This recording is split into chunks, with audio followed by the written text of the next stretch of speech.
Deus é maravilhoso. Eu quero ministrar a palavra do Senhor. E no final a gente vai louvar o Senhor, amém? Abra sua Bíblia comigo, João capítulo 9. João capítulo 9.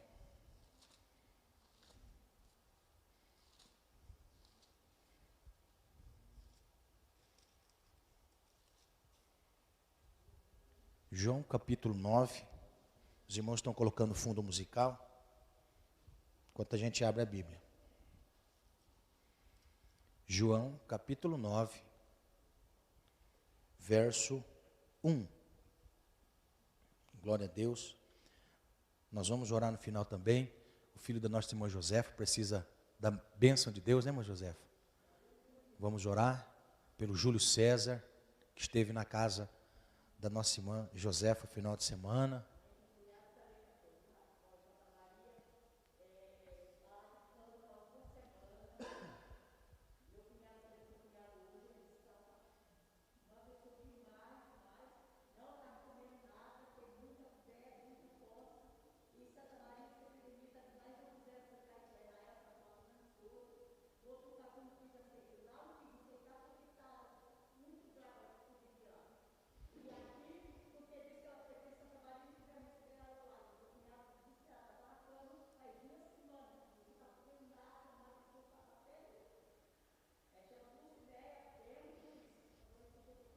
Amém. No final do culto, então, nós vamos apresentar, nós vamos interceder em nome do Senhor Jesus. Amém? Eu sei que você trouxe um pedido de oração também. Nós vamos estar orando no final do culto. Amém?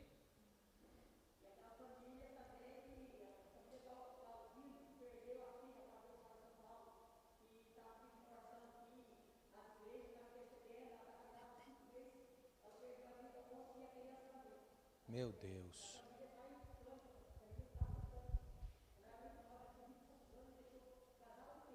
Meu Deus do céu. Vamos estar orando em nome de Jesus. Amém? João capítulo 9, verso 1. Diz assim: E passando Jesus viu um homem cego de nascença. E os seus discípulos lhe perguntaram, dizendo: Rabi, quem pecou, este ou seus pais, para que nascesse cego? Jesus respondeu: Nem ele pecou, nem seus pais, mas foi assim para que se manifestem nele as obras de Deus. Convém que eu faça as obras daquele que me enviou, enquanto é dia. A noite vem, quando ninguém pode trabalhar. Enquanto estou no mundo, sou a luz do mundo. Tendo dito isto, cuspiu na terra, e com a saliva fez lodo, e untou com lodo os olhos do cego. E disse-lhe: Vai, lava-te no tanque de Siloé, que significa o enviado. Foi, pois, e lavou-se, e voltou vendo. Amém? Nessa noite eu quero ministrar: o sofrimento é uma porta para o milagre. Amém? O sofrimento é uma porta para o milagre. Amém? Pode sentar, irmão, por favor. Eu quero ministrar essa palavra. Eu sei que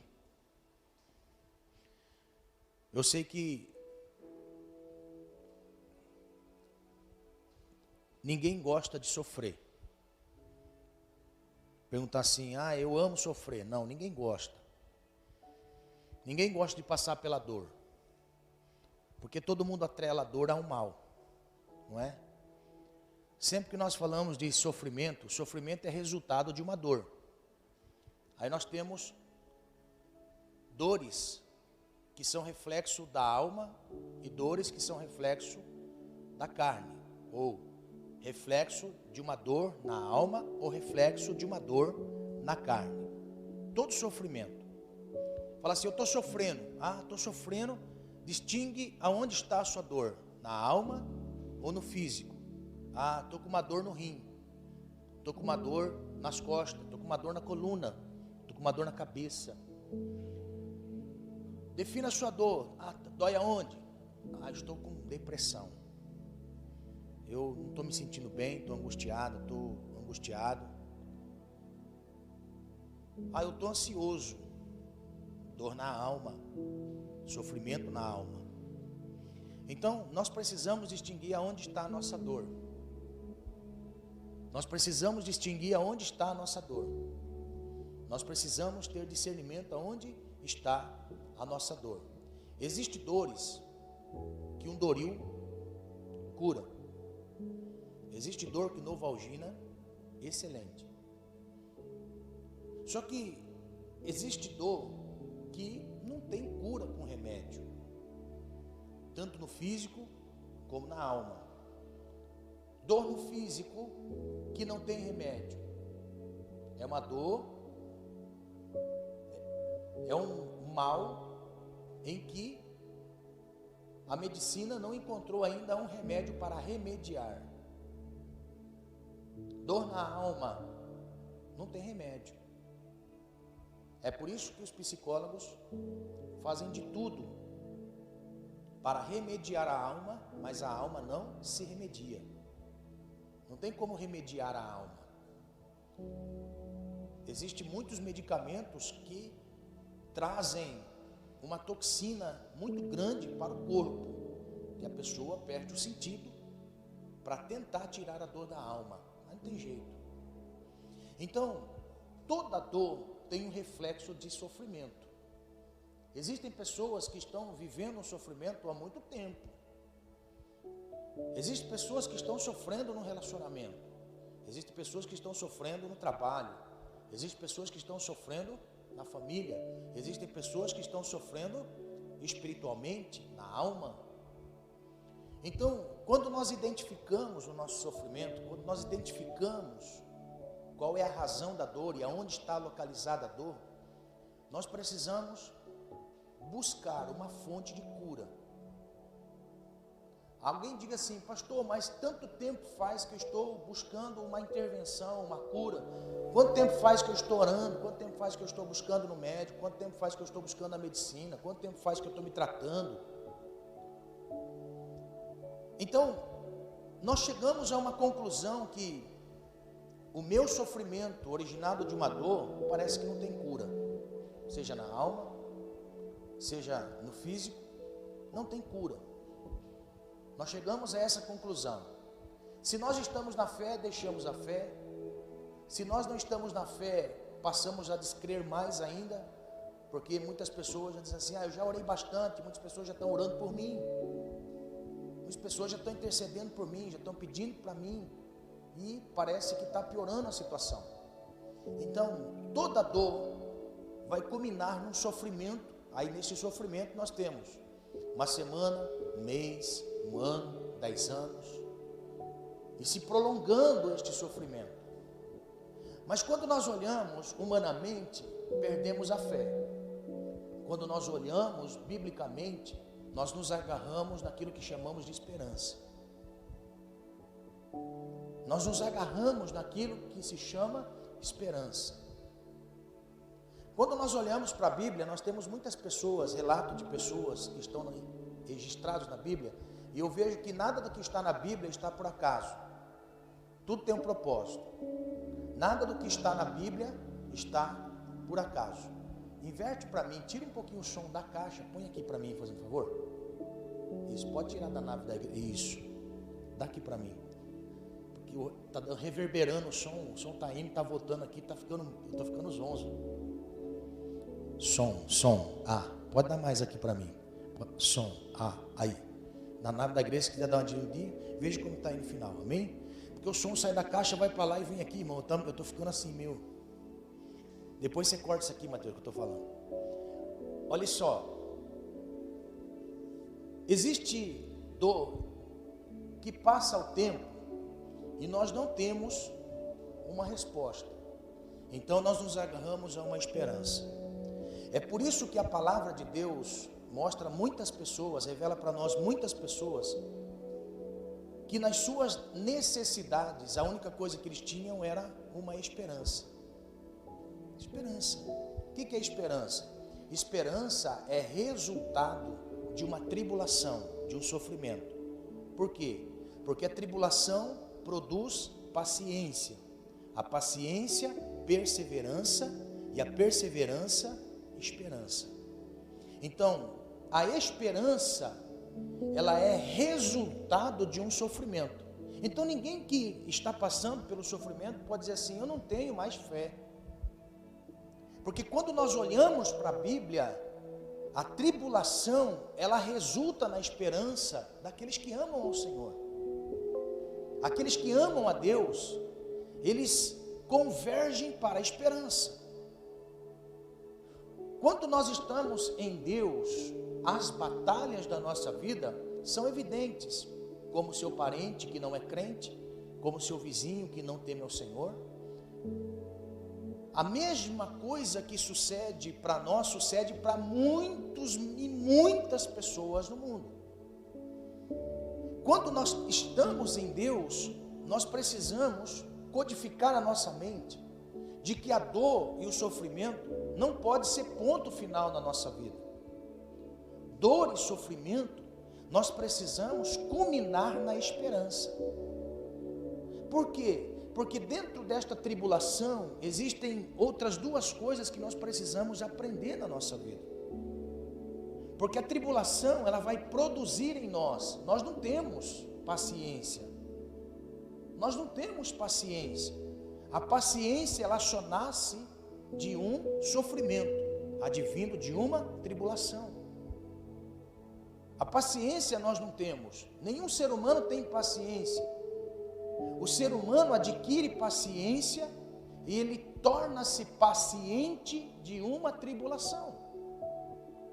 Paciente de uma tribulação. Ou seja, a tribulação gerou nele uma paciência. E a paciência, automaticamente, ela gera em nós uma esperança, uma perseverança. Não tem como eu ser perseverante se não for paciente. Não tem como eu perseverar naquilo que não está sendo gerado em mim, paciência. Você pode ver, se a tribulação não produz paciência, da paciência nós não temos a perseverança, a esperança fica sem sentido na nossa vida. Deus é bom, eu acho que é. Não, Deus é bom, independente da minha circunstância, Deus continua sendo bom. Alguma coisa Deus está querendo produzir em mim. Note que na fé, todas as coisas vão produzindo em nós algo. Todas as coisas vão produzindo em nós algo. Então nós precisamos olhar para a esperança e se agarrar nela, se nós assim confiamos no Senhor. Se nós assim confiamos em Deus.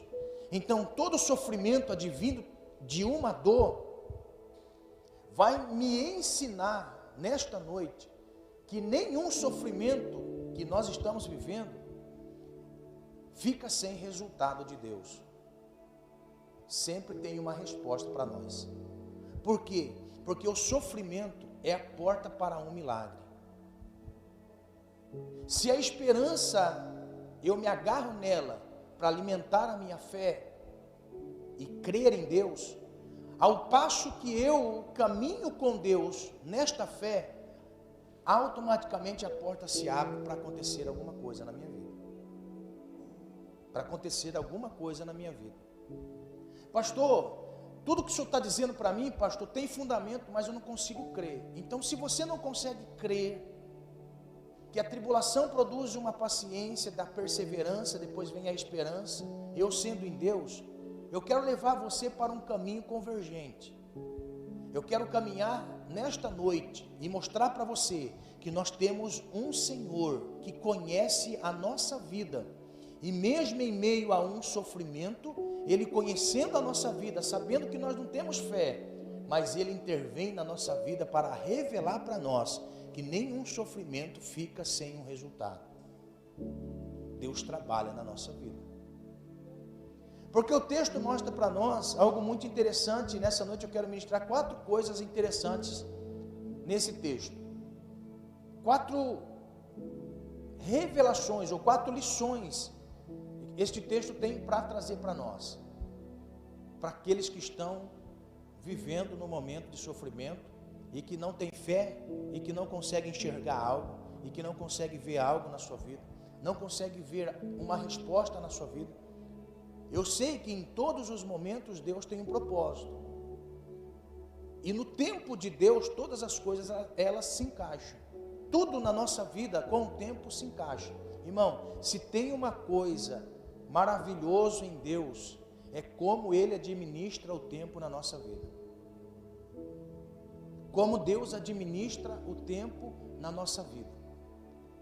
Então a Bíblia mostra para nós, nesta história, nessa passagem, a Bíblia mostra para nós que certa feita Jesus está andando com seus discípulos.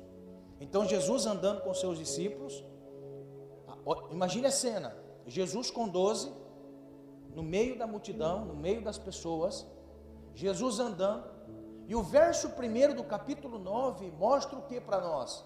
Que Jesus estava andando, e ele viu, ele enxergou, ele conseguiu notar. Irmãos, o texto mostra para nós que o ambiente que Jesus estava era um ambiente familiar, era um ambiente comum para Jesus, era um ambiente comum, era um ambiente que ele tinha costume de passar. Então a Bíblia mostra para nós que Jesus viu. Então João registra, olha, naquele dia Jesus viu quem? Um cego de nascença. Será que outros dias Jesus também não viu aquele cego de nascença? Será que outros dias Jesus não passando por ali, Jesus não viu aquele cego de nascença?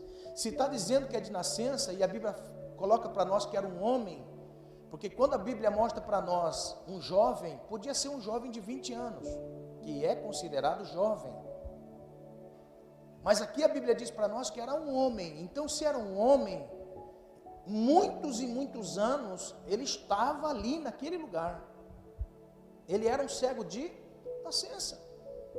Então, quando eu olho para essa palavra, cego de nascença, existe coisa na nossa vida que nós adquirimos com o tempo. Existe coisa na nossa vida que nós adquirimos com o tempo. Como? Existe adversidades na nossa vida, dores na nossa vida que nós adquirimos depois de uma notícia. Então tudo está bem, de repente ele recebe uma notícia, um parente faleceu. Pelo parente falecer, ele recebe a informação e agora começa a contar um período na vida dele, um período de dor, de perca. Um período que não fazia parte da sua vida até então. Agora passa a contar um tempo. Aí nós temos uma semana, um mês, um ano, 2 anos, 3 anos. Aquele sentimento de perca, de dor, passa a fazer parte da sua vida. Não estava na sua vida, passou a fazer parte. Uma pessoa está trabalhando normal, de repente, o chefe chega nele e diz assim: olha, para você passar no RH, porque parece que vai ter um corte e você foi escolhido. Ele vai assinar a carteira de trabalho.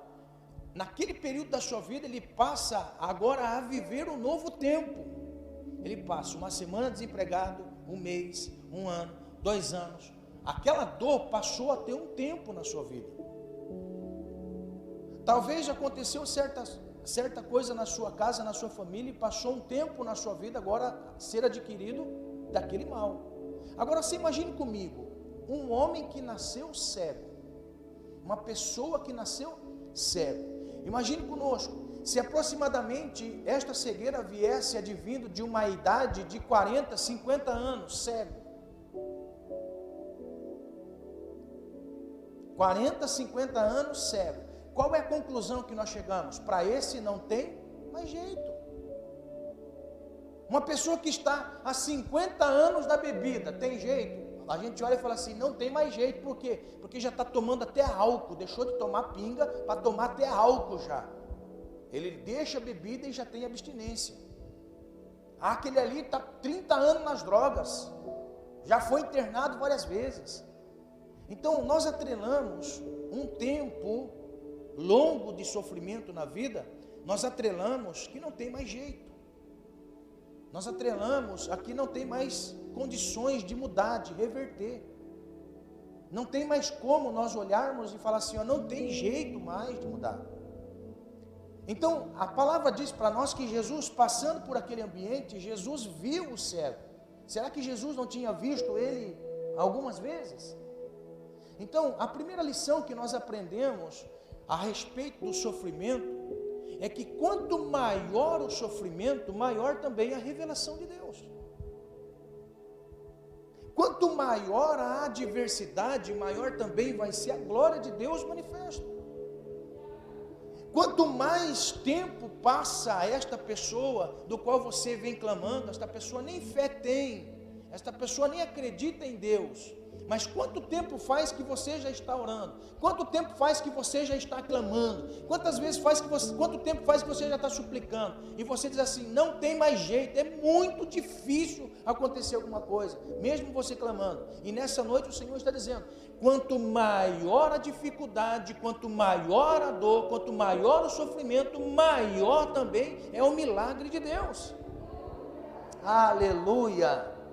Deus não quer que nós passemos um tempo de sofrimento, assim bem como Jesus, ao passar e ver o cego, Jesus podia, no início do ministério, economizar anos na vida daquele moço, na vida daquele homem.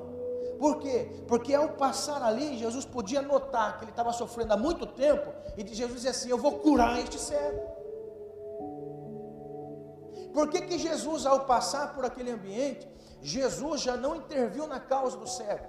Porque tudo na nossa vida tem um tempo. Tudo na nossa vida tem um tempo. Então, se tem uma coisa que nós precisamos aprender com Deus, certa feita eu orei para o Senhor assim, eu falei com Deus, olha só, olha a minha oração. Eu falei assim, Senhor, quanto tempo faz que eu estou orando ao Senhor por algo? Estou orando, Senhor, tanto tempo, Senhor. Estou clamando, Senhor, por algo. Tanto tempo que eu estou orando, suplicando ao Senhor. Aí eu disse assim, para o Senhor é fácil, porque o Senhor é eterno. Eu sou passageiro, Senhor.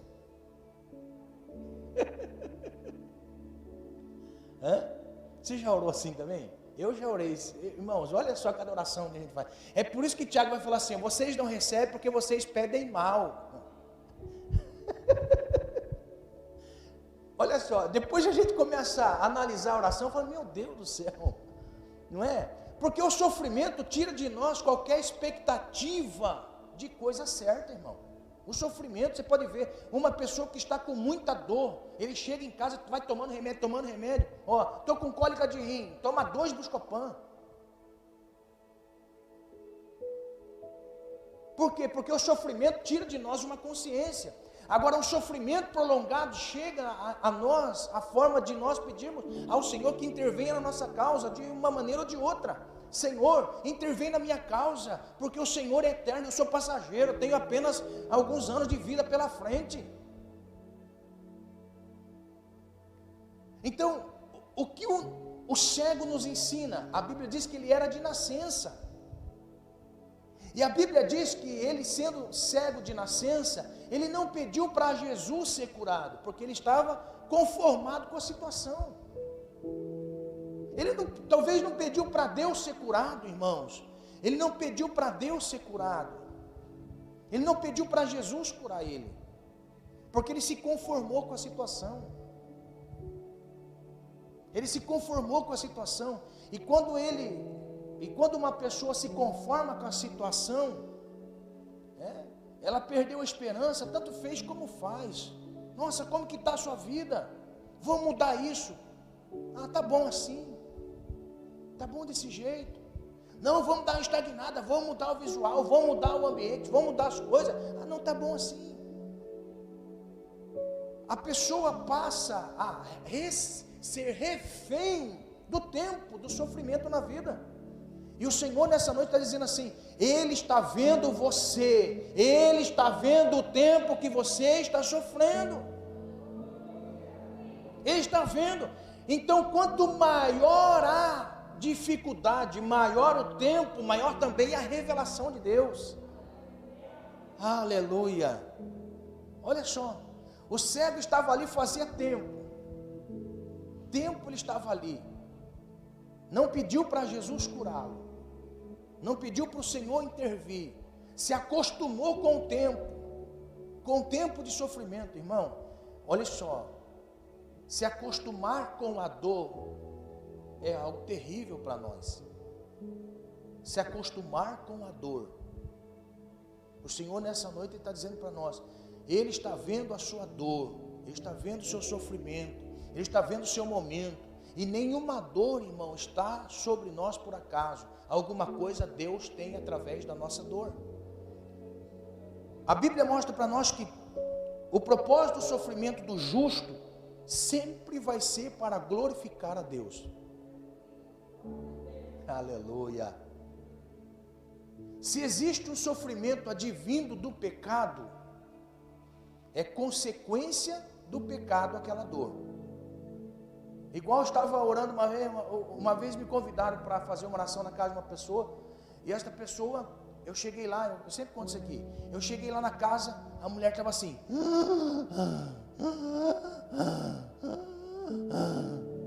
eu falei assim, boa noite, tudo bem? Mais ou menos.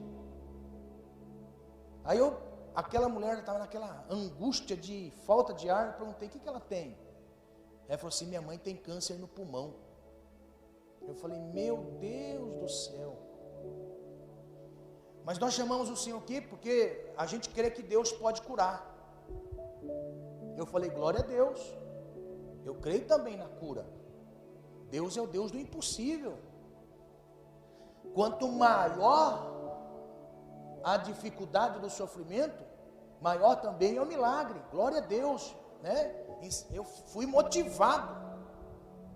E na conversa vai, conversa vem, a moça disse assim, então pastor, a minha mãe está assim porque ela fumou 40 anos. Irmão, parece que minha fé sumiu. Por quê? Porque quando o sofrimento é advindo do pecado, é uma coisa. Agora, quando o sofrimento é advindo por uma pessoa que é justa, é diferente. O sofrimento advindo pelo pecado, pela desobediência, pela transgressão, é apenas fruto de uma semeadura. Porque não existe sofrimento sem causa. Agora olha só, quando o sofrimento é por causa é advindo ou vivenciado por um justo, aí é diferente. Por quê? Porque todo sofrimento do justo vai ser para a glória de Deus. O sofrimento do justo vai ser para a glória de Deus. Porque o sofrimento do pecado, da transgressão, uma pessoa, para você entender, uma pessoa está no trânsito, o semáforo está lá, verde, amarelo e vermelho. Então a pessoa está lá, está chegando o próximo amarelo, vermelho, e a pessoa em vez de frear, não, passa no cruzamento, vem um carro e bum! Aquele sofrimento ocasionado foi por causa de uma transgressão. Oh meu Deus, cadê o anjo que não estava comigo, Senhor? Você está entendendo? Porque todo sofrimento advindo de obras de justiça sempre vai ser para a glória de Deus.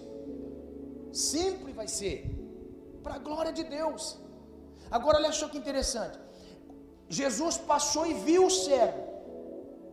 Ao fato de Jesus ver o cego, o que está no verso 2 e no verso 3? Que ao passo que Jesus estava vendo o cego, ele é interpelado por alguém, ele é interrompido por alguém. Porque olha só, presta atenção, você está andando no ambiente, você está andando, você está focando ali, você foca, parece que alguma coisa te atrai a atenção. Jesus estava assim, Jesus passou e foi atraído por aquele cego. De repente Jesus sente no ombro, mestre, diz uma coisa, quem pecou? Foi este ou seus pais, para que ele nascesse cego? Porque a lei diz que todas as pessoas com deficiência, ou os pais pecaram, ou eles pecaram para que estivesse dessa maneira, porque o pecado tem poder de fazer isso com uma pessoa.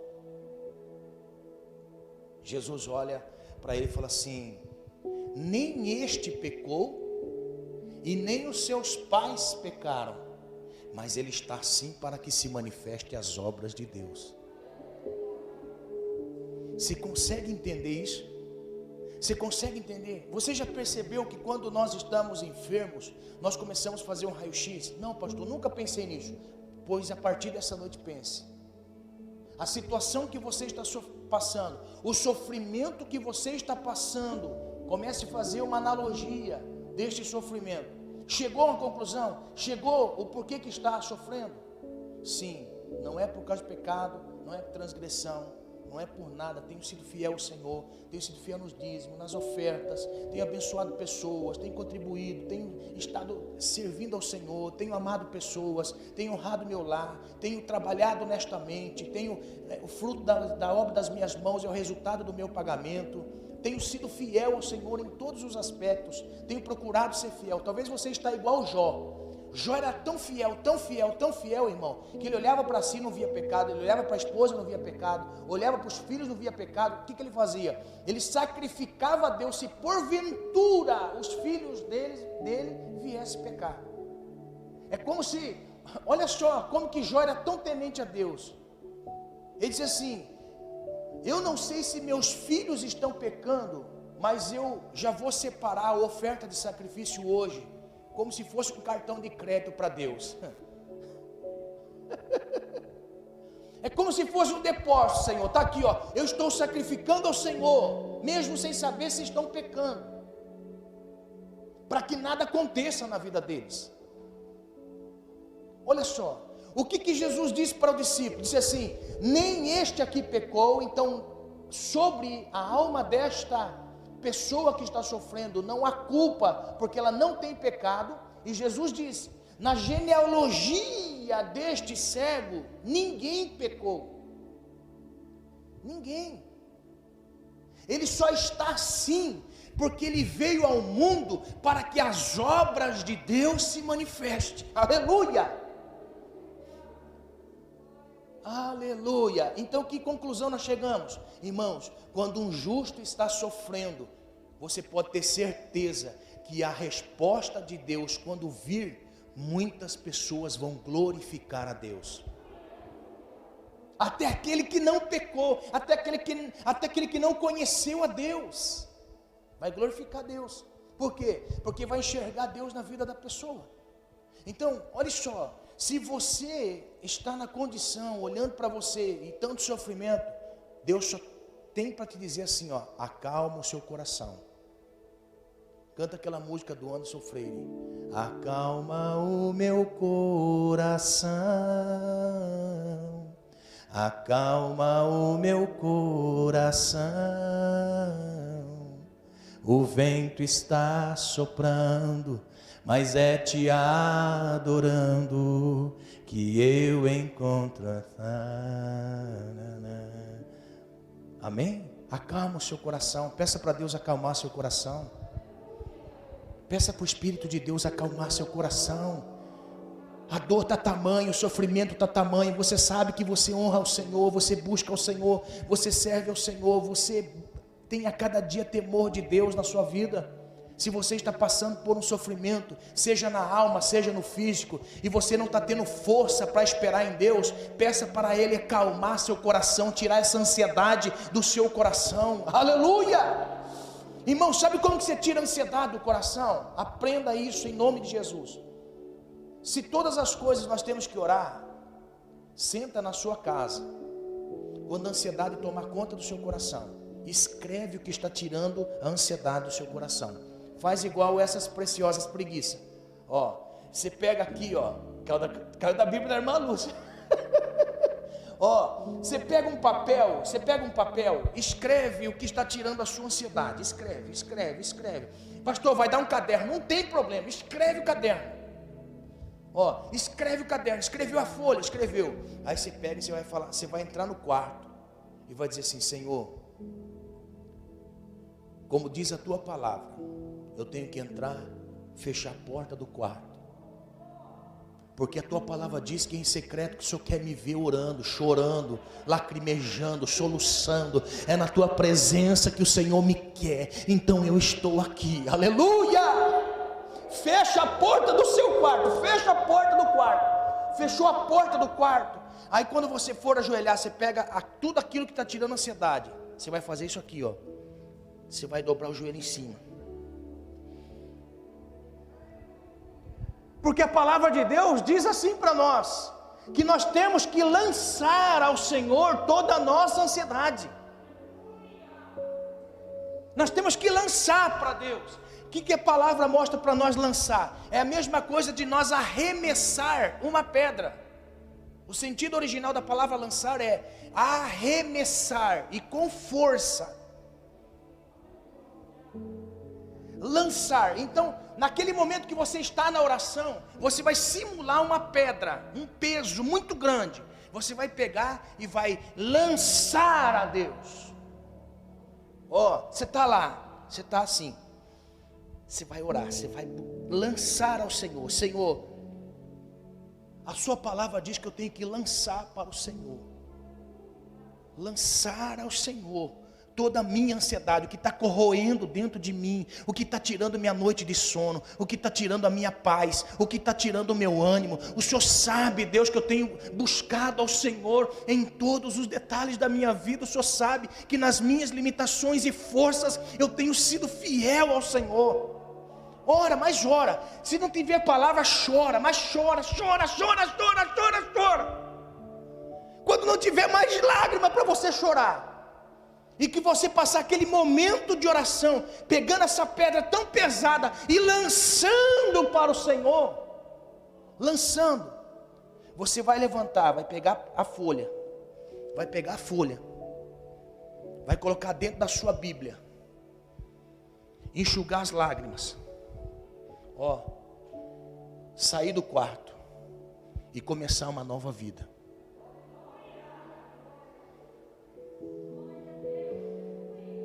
Porque o sentido da palavra lançar com força, quando a pedra cair, deixa lá e viva a sua vida. Aqui está o segredo. Sabe qual é o nosso problema?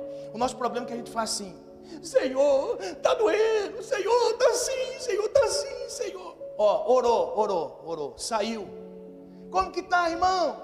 Ai, está doendo demais, rapaz. Você não imagina como está doendo demais. Você já percebeu que nós pegamos a pedra que nós lançamos e estamos carregando pedra pesada? Irmão, a mulher sunamita, olha que coisa linda. A mulher sunamita, um dia ela vê o homem de Deus chamado Eliseu passando nas terras. Deu um tempo, Eliseu passa de novo nas terras. Aquela mulher olha para o seu marido e fala assim: bem, ali vai um homem de Deus. Vamos construir um quartinho para ele aqui? Vamos construir um quartinho para ele. A Bíblia diz que ela com o esposo constrói um quarto, põe lá uma cama, uma cadeira, uma mesa e um candelabro.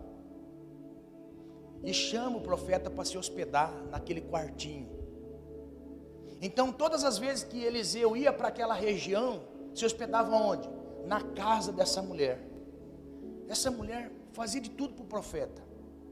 Certa feita o profeta olha para o menino e fala assim: você notou que essa mulher aí não tem filho? Você notou que essa mulher aí não tem criança? Os dois já são de idade, não tem filho. Certa feita eles conversando, o profeta olha para a mulher e fala assim: você vai gerar um filho, mulher. Ah, meu senhor, não fale assim. A tua serva não pode gerar, mas você vai gerar um filho. Acabou o tempo dele estar ali, ele sai e vai embora. Quando ele volta de novo, a mulher já tem notícia, estava com o gurizinho no braço. Está entendendo? Está aqui, profeta, aquilo que você profetizou. Aleluia. Irmão, coisa de Deus é para doido. Coisa de Deus não é para pessoa normal, é para pessoa fora do cabo. É para aquela pessoa que a mente dela intelectual não consegue entender. Nós não conseguimos entender a mente de Deus. Nós não conseguimos entender. Então olha só, a mulher estava com a criança no colo, ó. Aí volta e meia o profeta passava lá, volta e meia o profeta passava lá, e a criança só crescendo. A criança, o menino já tem uma idade que ele quer sair com o pai. Aí o pai fala, ele está querendo ir comigo para a roça. Ai, bem mais, não, deixa ele vir comigo, ele está querendo ir para a roça, vamos colocar um chapeuzinho na cabeça dele, ele vai comigo para a roça. Ó, leva o menino para a roça, leva cedo, o pai está trabalhando, o menino começa a gritar, papai, está doendo minha cabeça, papai, está doendo minha cabeça. Calma, filho, nós vamos chegar em casa já, calma lá. E o pai tentando enrolar o menino, minha cabeça está doendo, minha cabeça está doendo, minha cabeça está doendo. Ele pega, sai do serviço, vai para casa, chega em casa, fala assim, bem, o menino está dizendo que está doendo a cabeça. Eu disse para você, meu velho, não leva o menino para trabalhar junto, meu velho.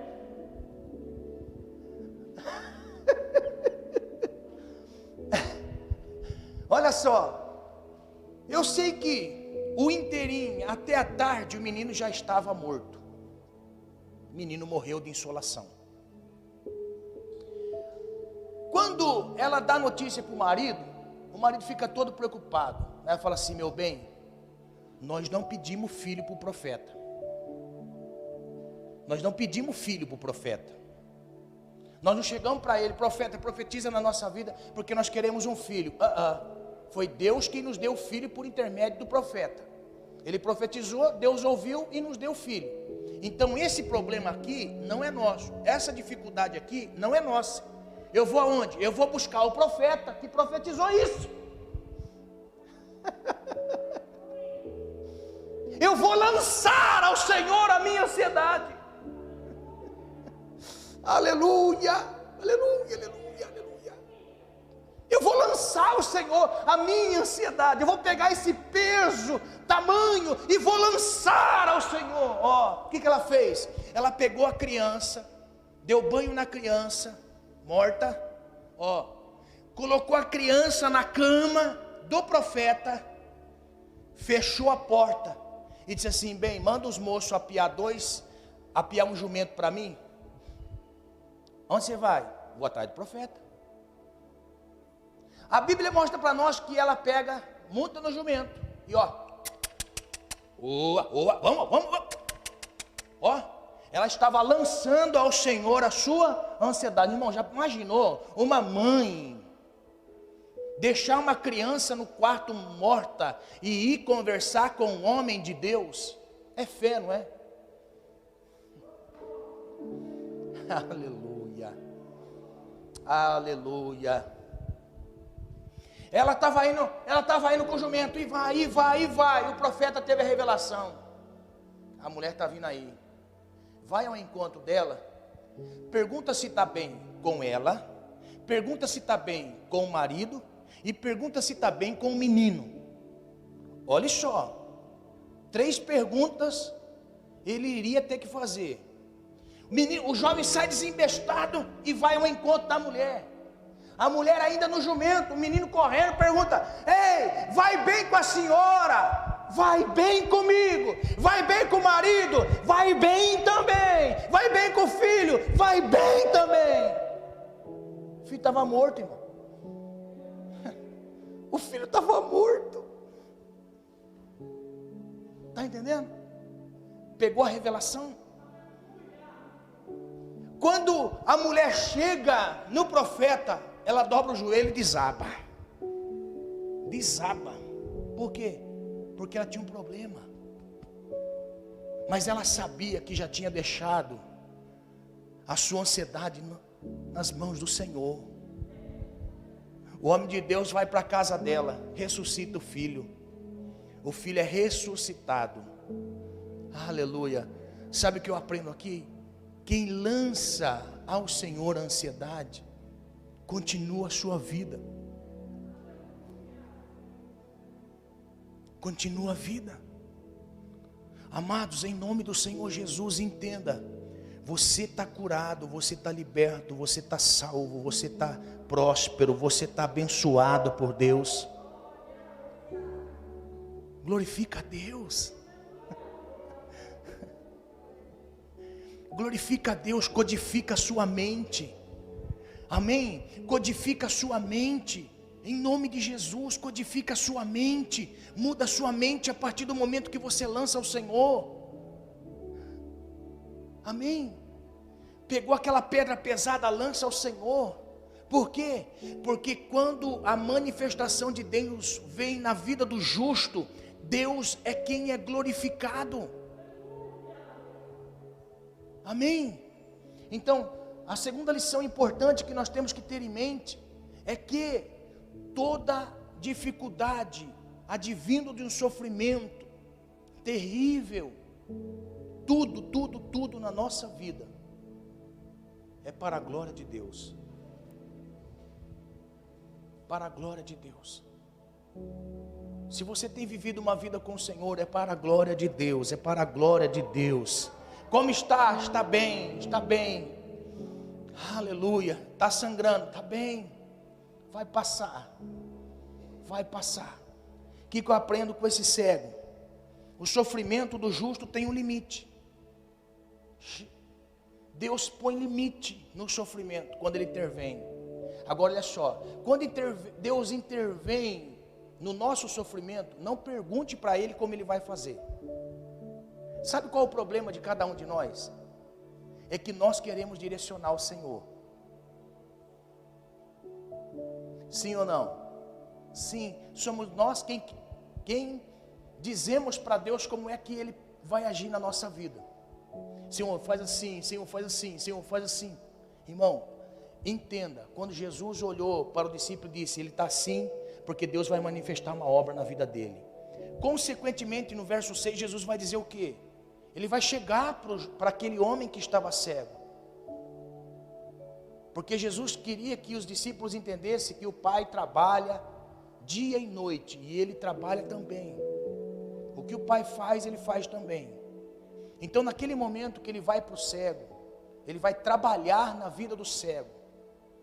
Porque Ele disse, se ele está assim, é porque a obra de Deus vai ser realizada na vida dele. Então tudo que estiver torto na nossa vida, e que nós estamos em Deus, sabendo que estamos em Deus, sabemos que estamos no Senhor, e a glória de Deus vai manifestar na nossa vida, não podemos dizer para Deus como Ele trabalha, Ele sabe trabalhar. Agora olha só, existem maneiras que Deus trabalha e que nós não entendemos. Tem razão, olha só, para um cego, Jesus pergunta assim, que queres que eu te faça? Oh Jesus, estou cego. Jesus estava esperando uma resposta, eu quero ver. Então veja, olha que simples. Estou cego, quero ver. Então veja, estou vendo. Estou vendo. Agora olha só, não tem lógica o que Jesus fez. Irmão Ivanildo, por quê? Porque Jesus, Ele chega no cego, o cego está ali, sabe que tem pessoa ali perto. Jesus faz assim.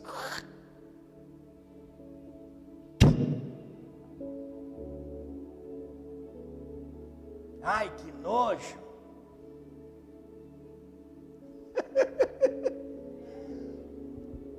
Irmão, olha só, Jesus não pegou o pó e cuspiu na mão. Não, Jesus fez assim.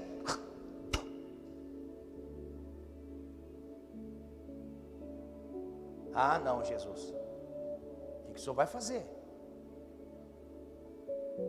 Não, Jesus, o Senhor vai fazer isso mesmo? Senhor, o Senhor vai fazer isso? Sim. Jesus vai na onde ele cuspiu, faz uma pelotinha de barro, da pelotinha de barro ele põe na mão, da mão, ele vem e esfrega no olho do cego.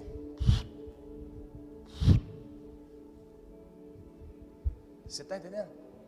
Deus, Ele trabalha da forma que Ele quer. Uma lição muito importante que nós precisamos aprender, Ele trabalha da forma que Ele quer. Não estranhe a forma que Ele vai trabalhar na sua família, não estranhe. Não estranhe como Ele vai trabalhar para abrir uma porta para você. Não estranhe. Não estranhe a maneira que Ele vai fazer para que algo aconteça na sua vida. Não estranhe, não estranhe. Aleluia. Não estranhe pelos caminhos que você pode percorrer, os exames que você tem que fazer, as licenças que você tem que pedir, os propósitos que você tem que fazer. Não, olha, é Deus que faz. E Deus vai fazer por esse tempo na sua vida e você não vai entender. Você não vai entender que Deus está trabalhando na sua vida. Você vai passar a entender quando você vê o resultado na sua frente. Aleluia. Você não vai entender como Ele vai fazer com os meios, mas não tem problema, porque o que importa não são os meios, o que importa é o fim. Aleluia. Aleluia. Deus pode usar macumbeiro, feiticeiro, Deus pode usar pessoas que você nem imagina para abençoar a sua vida. Você pode estar na sua casa e de repente uma pessoa chega para você e fala assim: olha, não sei o que aconteceu, mas eu vou lhe dizer uma coisa, eu estava em casa, fui incomodado, Deus me mandou trazer esse dinheiro para você. Glória a Deus, foi muito fraco, ninguém vai levar.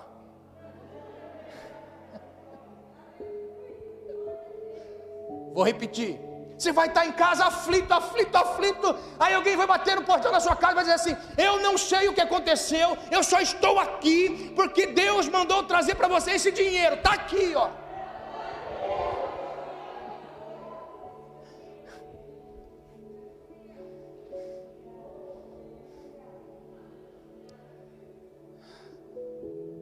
Você vai lembrar dessa mensagem um dia. Você vai lembrar dessa mensagem um dia. Eu não sei, mas você vai lembrar dessa mensagem um dia. E esta mensagem vai cravar no seu coração. E você vai acordar toda manhã glorificando ao Senhor por aquilo que vai acontecer na sua vida. Não importa os meios que Ele vai utilizar, o importante é o final. Aleluia. O importante é o final. É o final. Para Deus o importante é o final. Não é o começo e nem o meio, é o fim. Porque se Jesus ele disse que o Pai trabalha, irmão, olha só, quem trabalha tem um salário. Ou seja, quem trabalha tem uma recompensa. Ninguém que começa a trabalhar hoje já recebe hoje. Você está entendendo? Então tudo tem um curso na nossa vida. Tudo tem um processo na nossa vida. Ninguém recebe o pagamento antes de trabalhar. Primeiro nós trabalhamos para receber o pagamento. Assim com Deus é a mesma coisa. Não importa o começo e nem o meio. O que importa é o fim. É o fim. Então a terceira lição que eu aprendo que o justo, todo sofrimento do justo tem um limite. Agora o mais interessante é depois do milagre. Eu quero fazer você olhar na sua Bíblia agora. Você vai me acompanhar, porque eu separei aqui 3 versículos. 3 versos aqui eu separei. Porque o mais importante, irmãos, de receber em Deus é ter um coração agradecido e disposto a crescer em Cristo, crescer na fé. Porque, irmão, olha só, você está precisando de algo, passa o tempo com aquela dor, você tem uma esperança, uma perseverança, Deus vem e intervém. Depois que intervém, o que você faz? Olha só, você já perguntou para você mesmo, como vai ser a sua vida depois da intervenção de Deus? Você já perguntou para você mesmo? Qual que é o propósito que você tem para viver depois da intervenção de Deus? Eu sei qual é o propósito de Deus depois da intervenção na minha vida. Eu sei. Eu sei qual é o propósito que está no meu coração. Agora olha só que interessante. Cada um de nós tem que ter um propósito depois do milagre. Depois da intervenção de Deus. Cada um de nós. Na vida do cego, ele teve um propósito. Ele foi levado a viver um propósito. Porque olha só. O verso 11, leia comigo, o verso 11, Jesus curou o cego já está curado, o cego já está vendo, todo mundo que está ali fica atônito, por quê? Porque era o cego de nascença, ele foi curado recebeu a vista, depois de muitos anos cego, ele passa a ver. Jesus dá uma ordem para ele, vai no tanque de Siloé, lava e veja. Então ele cego sai dali, desce no tanque de Siloé, lava e começa a enxergar. Ao passo que ele sai do tanque de Siloé, que o tanque de Siloé era abaixo do nível da rua, então ele desce, lava, enxerga. Aí ele começa a subir a escadaria e começa a olhar. As pessoas que conheciam ele falam assim: nossa, mas não é esse que nasceu cego? Não é esse? A notícia espalha tanto que os fariseus, eles ouvem que aquele cego havia sido curado. Eles acreditavam que a cegueira dele era por causa do pecado dele ou de seus pais, como a lei dizia. E eles começam a interrogar aquele homem. Então olha no verso o homem, como é que ele enxergava Jesus, como que ele imaginava Jesus. A Bíblia diz no verso 11, pelo interrogatório que os fariseus fizeram para com ele, ele responde, e respondeu e disse: o homem chamado Jesus fez lodo, untou-me os olhos e disse: vai ao tanque de Siloé e lava-te. Então fui, lavei e vi. Como que ele conhecia Jesus? Apenas um homem. Apenas um homem. Irmãos, o que Jesus tinha feito na vida dele, nunca ninguém poderia fazer. O que Deus havia feito na vida dele. E como que ele reconhecia Jesus? Apenas um homem. Quem curou você? Foi um homem chamado Jesus. Agora você imagine a alegria daquele homem, irmão, vivendo um milagre. Você imagina ele olhando para as pessoas e falando assim: eu nunca pude ver ninguém, eu estou vendo como que é o homem, como que são as plantas, eu estou vendo, eu estou vendo, eu estou vendo. Pergunta para ele: quem curou você? Foi Jesus. Aquele extasiado. Agora olha o que ele vai dizer no verso 17: ao passar do tempo, o alvoroço foi tão tamanho, a alegria no coração daquele homem foi tão tamanho, que no verso 17, Jesus já não é apenas um homem. No verso 17, Jesus tornaram pois a dizer ao cego: tu que dizes daquele que te abriu os olhos? E ele respondeu: que é profeta. Note que ele já subiu o degrau, irmãos. Ele não é mais apenas um espectador de Cristo. Ele não é apenas mais um admirador do Senhor. Agora ele passa a enxergar Jesus como um profeta, como um homem enviado por Deus. Note, o milagre tem que ocasionar em nós um crescimento. Se você não tem em mente em ter um crescimento depois do milagre, você vai ficar a vida inteira esperando o milagre. Porque o que Deus espera de nós é um crescimento após o milagre. Se você está pedindo um milagre para continuar a sua vida da mesma maneira, se você está pedindo um milagre para continuar a vida da mesma maneira, nem peça milagre. Mas se você está disposto a querer servir ao Senhor após o milagre, se prepare. Se prepare. Porque olha o que diz no verso 35 ao 38. Primeiro ele responde: é um homem. Segundo, que perguntam a ele depois do alvoroço todo, depois talvez de algumas horas, ele é um profeta. Aí depois de algumas horas, talvez no final da tarde, interrogam ele de novo. E ele diz assim: Jesus ouviu que tinham expulsado e encontrando disse-lhe: crês tu no Filho de Deus? E ele respondeu e disse: quem é ele, Senhor, para que nele creia? E Jesus lhe disse: tu tens visto, e é aquele que fala contigo. Ele disse: creio, Senhor, e o adorou. Olha o nível que ele começa a subir, irmãos. Primeiro ele conhecia apenas Jesus como um homem. Ao passar do tempo, extasiado pelo milagre, ele cria que Jesus era um profeta. Expulsam aquele homem do ambiente, Jesus vê. Jesus chega perto dele e fala assim: você crê quem eu sou? Ele disse assim: como que eu posso crer? Eu não sei quem é. Irmão, você imagine, porque ele não tinha visto Jesus com os olhos, porque Jesus tinha curado ele aqui, mandou ir para o tanque de Siloé. Ele não tinha visto Jesus. Agora olha só, ele tem Jesus como homem, depois Jesus como um profeta. Aí quando ele não tem mais ninguém à sua volta, irmão, o Senhor chega até ele para consolar ele e para se revelar para ele e dizer: fui eu quem te curei. Aí a Bíblia diz que ele crê que aquele ali era o Senhor, o Messias. Aí a Bíblia diz que ele o adorou. Se você tiver no seu coração em adorar a Deus para o resto da sua vida, por causa do milagre e a resposta de Deus na sua vida, Ele vai fazer algo tremendo na sua vida.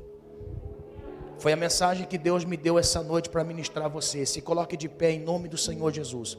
Se você tem no coração em servir ao Senhor, em viver para o Senhor, porque esta é a maior alegria, irmão, que nós temos, é ver o Senhor na nossa vida. E se você tem esse propósito de ver o Senhor na nossa vida, eu creio que Deus, em tempo determinado, e pode ser hoje, que Deus intervenha nessa causa na sua vida, e você vai servir ao Senhor, não apenas por mais milagres, mas por tudo aquilo que Ele vai representar na sua vida, após o milagre na sua vida, como Ele fez com aquele homem. Se você subir os degraus, e nesses degraus que você subir, após o milagre, você servir ao Senhor e ser testemunha dele, irmãos, se prepare, porque alguma coisa vai acontecer na sua vida. Mas se você for viver a mesma vida que você está vivendo, Deus ainda vai prolongar um pouco mais. Mas se o propósito do seu coração é servir ao Senhor, servir a Deus, não é mais ser servido por Ele, agora é servir ao Senhor.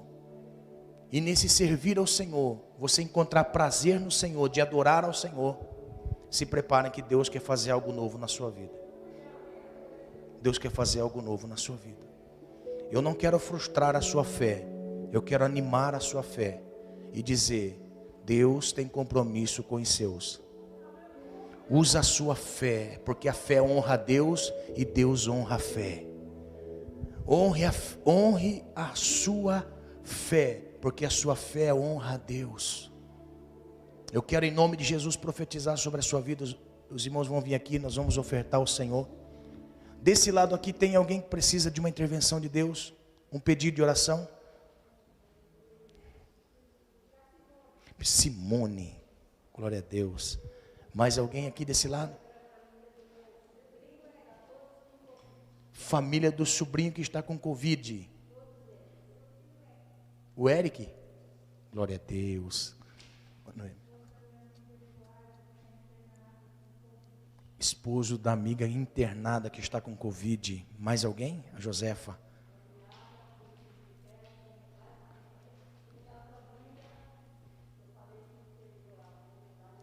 Vamos orar.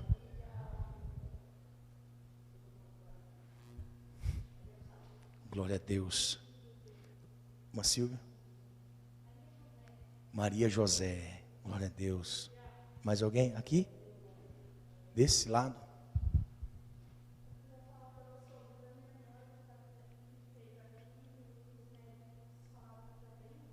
Meu Deus, como que é o nome dele?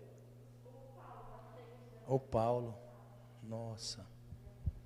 Jesus. Mais alguém desse lado? Família, glória a Deus. Amém? Nós vamos orar pelas famílias. Filho do Juarez que vai passar por cirurgia. Amém. Vamos orar pelas famílias. Vamos pedir a bondade de Deus sobre esta enfermidade que muitas pessoas foram acometidas pelo Covid. Eu sei que pela internet tem pessoas que estão fazendo seus pedidos de orações. Vamos orar para Deus intervir nesta causa, nesta enfermidade em nome de Jesus, mas sempre com a nossa mente ligada no propósito que Deus falou conosco nessa noite. Amém? Vamos crer em nome de Jesus, que lançando o Senhor a nossa ansiedade, Ele tem cuidado de nós.